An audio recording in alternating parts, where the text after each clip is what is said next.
मित्रांनो, स्वागत आहे तुमचं सर्वांचं आजच्या आपल्या नवीन व्हिडिओमध्ये. मित्रांनो बघा, आजचा हा व्हिडिओ खास आपल्या दिव्यांग लाभार्थ्यांसाठी आहे. संजय गांधी निराधार योजनेचे जे काही लाभार्थी आहेत त्यांसाठी हा आपण व्हिडिओ आणलेला आहे. सर्वात मोठी आनंदाची बातमी आहे बघा.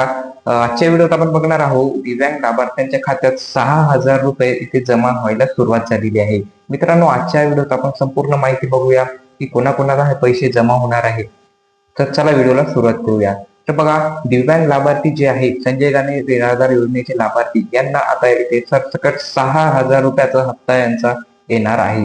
बघा, जे काही हप्ता तुमचा थकीत राहिला होता 2 महिन्यापासून किंवा 3 महिन्यापासून, तो हप्ता तुम्हाला इथे या महिन्यात येणे आहे. खात्यात पैसे जमा व्हायला इथे सुरुवात सुद्धा झालेली आहे. तुम्हाला इथे टोटल 6,000 रुपये खात्यात येणार आहे. इथे 2 महिन्याचा हप्ता ज्यांचा थकीत राहिलेला आहे त्यांनी कमेंट करून सांगायचं आहे. तर बघा, ज्यांचा हप्ता इथे थकीत राहिला होता त्यांच्या खात्यात पैसे यायला सुरुवात झालेली आहे. टोटल 6,000चा हा हप्ता आहे. आता आपण हे बघूया, तुमच्या खात्यात जर पैसे आलेले नसतील तर तुम्हाला एक इथे काम करायचं आहे. काही गोष्टी आहे जे तुम्हाला चेक करायची आहे.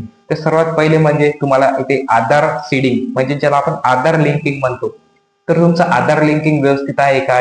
कारण जिथे तुमचं आधार लिंक असेल त्या अकाउंटमध्ये डीबीटी द्वारे हे पैसे जमा होत असतात. डीबीटी म्हणजे डायरेक्ट बेनिफिशरी ट्रान्सफर, म्हणजे या मार्फत तुम्हाला पैसे डायरेक्ट तुमच्या बँक खात्यात जमा होत असते. डीबीटी सक्रिय आहे का, सर्वात प्रथम हे तुम्ही चेक करायचं आहे.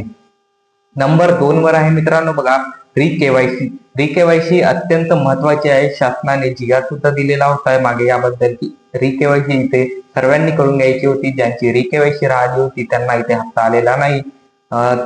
तर तुम्ही रिकेवायसी जर केलेली नसेल तर तुम्हाला इथे हप्ता येणार नाही. तर हे तुम्ही चेक करायचं आहे. रिकेवायसी तुम्ही आपल्या तहसील कार्यालयामध्ये चेक करा, तिथं पडताळणी करा. तुम्ही ते आपलं ऑनलाईन फॉर्म सुद्धा चेक करू शकता ऑनलाईन द्वारे की तुमची रिकेवायसी झालेली आहे का. आणि जर तुम्हाला इतर काही जर प्रॉब्लेम असेल किंवा इतर तुम्हाला काही अडचणी आली असेल किंवा काही विचारायचं असेल तर तुम्ही आपल्या कमेंट बॉक्समध्ये नक्की विचारू शकता. आणि तुम्हाला तुमचा जिल्हा नेमका कोणता आहे हा कमेंट बॉक्समध्ये सांगा, कारण आता पैसे हे जिल्ह्यानुसार वाटप करणे सुरू झालेले आहे दिव्यांग लाभार्थ्यांचे तसेच संजय गांधी निराधार योजनेचे. अशाच व्हिडिओसाठी या चॅनलला सबस्क्राईब करा. धन्यवाद.